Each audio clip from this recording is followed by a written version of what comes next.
El día de la muerte de Sherlock Holmes.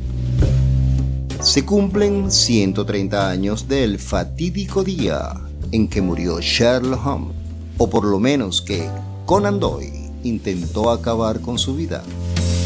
Era un 4 de mayo de 1891, cuando Holmes y su enemigo, el profesor Moriarty, se despeñaban por las cataratas de Reichenbach, en Suiza, para desaparecer por completo del mundo.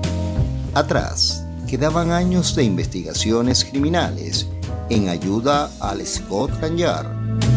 Al parecer, desde la universidad y dejando constancia de ello desde 1881, cuando empezó a compartir piso con el doctor John H. Watson en el famoso 221B de Baker Street.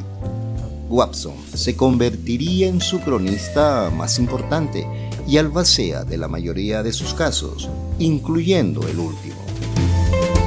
La muerte de Holmes apareció en el relato El problema final, publicado en diciembre de 1893 en la revista The Strong Magazine. Fue la manera urdida por Arthur Conan Doyle para eliminar el personaje, del que estaba harto, y centrarse en la creación de novelas históricas que a sus ojos tenían mucho más valor literario que esos relatos policíacos. De modo que imaginó un villano que estuviera realmente a la altura del héroe, el único capaz de terminar con su vida. Se trató del profesor James Moriarty, un matemático convertido en genio del crimen por voluntad propia, capaz de liderar una sociedad secreta que abarcaba la mayoría de actos delictivos de Inglaterra.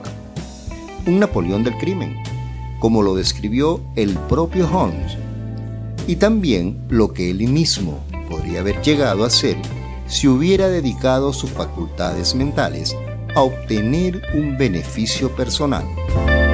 Moriarty era su contrapartida maligna, a la manera de muchos villanos de la ficción que acaban siendo los archienemigos del héroe.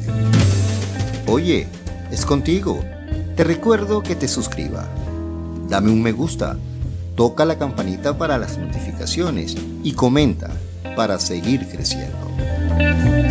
En el relato, el gran criminal se enfrentaba a Holmes por toda Europa. Ataque tras ataque, conspiración tras conspiración, en un duelo personal que solo podía terminar con la muerte de ambos. Ellos dos estaban igualados en cualquier clase de habilidad intelectual. Eran el original y el reflejo, y por eso su enfrentamiento. Por otra parte, inevitablemente no podía resolverse con la victoria de ninguno. El encuentro definitivo tendría lugar en las cataratas de Reichenbach, en Suiza. Holmes y Watson acudieron allí en su viaje, seguidos de cerca por Moriarty. A su llegada a las cataratas, un chico de la zona avisó al doctor de que debía regresar al pueblo porque había una mujer muy enferma que necesitaba su ayuda. Ambos sabían que aquello era falso y que se trataba de una argucia del profesor para quedarse a solas con su enemigo. Pero Watson no se podía negar en su condición de médico, de modo que dejó a su amigo solo.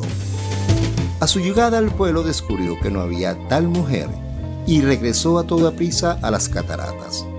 Pero ya era tarde, no había rastro de Holmes, solo 2 pares de huellas que conducían hasta el borde del precipicio. Allí encontró un papel escrito por el detective, en el que se despedía de él. Mi querido Watson, escribo estas líneas gracias a la cortesía del señor Moriarty, que me ha dejado elegir el momento para discutir por última vez cuestiones que se interponen entre nosotros. Me ha hecho un breve resumen de los métodos que ha seguido para esquivar a la policía inglesa y mantenerse al tanto de nuestros movimientos. Estos confirman la ya muy alta opinión que me había formado de sus habilidades. Estoy contento de saber que podré librar a la sociedad de los efectos de su presencia, aunque me temo que sea a un precio que supondrá un gran dolor para mis amigos y en especial, mi querido Watson, para usted. La solución era obvia. Holmes y Moriarty se habían enfrentado sobre el abismo y finalmente habían caído juntos. Este relato muestra perfectamente la naturaleza del personaje. Solo alguien tan frío, inteligente, calculador y falto de empatía como él podría haber sido capaz de matarlo y justamente hacerlo lejos de su hábitat natural, de su Inglaterra victoriana, donde había desarrollado sus años como detective. Además, enfrentado al poder de la naturaleza, que supera con mucho, incluso al más capacitado de los hombres, y con Watson como cronista una última vez. Conan Doyle cerró con maestría una obra cumbre de la literatura universal, a la que él no concedía mucho valor, pero que habría de marcar a todas las generaciones venideras. Sin embargo, la historia de Holmes no acabó como él esperaba. La reacción del público ante el problema final fue rabiosa, con muestras de enfado que llegaron a amenazas de muerte, crespones negros como señal de luto, a manifestaciones en Baker Street.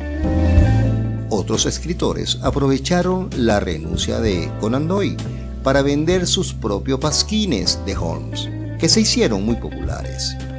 Los editores, por su parte, intentaron por todos los medios que el escritor recapacitara, y en 1901 publicó también en el Strong Magazine El Sabueso de Baskerville, considerada una de las obras más brillantes de toda la carrera de Holmes, pero que no deshacía el embrollo del problema final, ya que se situaba en el pasado del personaje.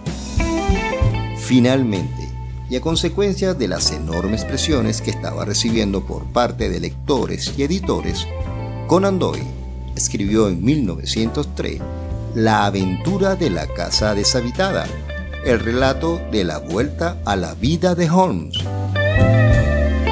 En esta historia, situada en 1894, 3 años después de su propia muerte, el detective reaparecería en Londres y se juntaba de nuevo con su viejo amigo para solucionar un caso hasta entonces irresoluble.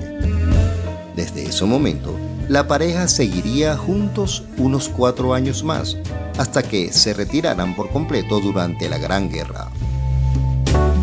La muerte de Sherlock Holmes fue uno de los episodios más curiosos de la historia literaria, con un escritor que no daba a su obra la importancia que tenía y unos lectores que ansiaban más entregas, hasta que la fuerza de sus protestas consiguió vencer incluso al cerebro privilegiado del profesor Moriarty y franquear el abismo de la muerte, en este caso, el abismo de Reichenbach.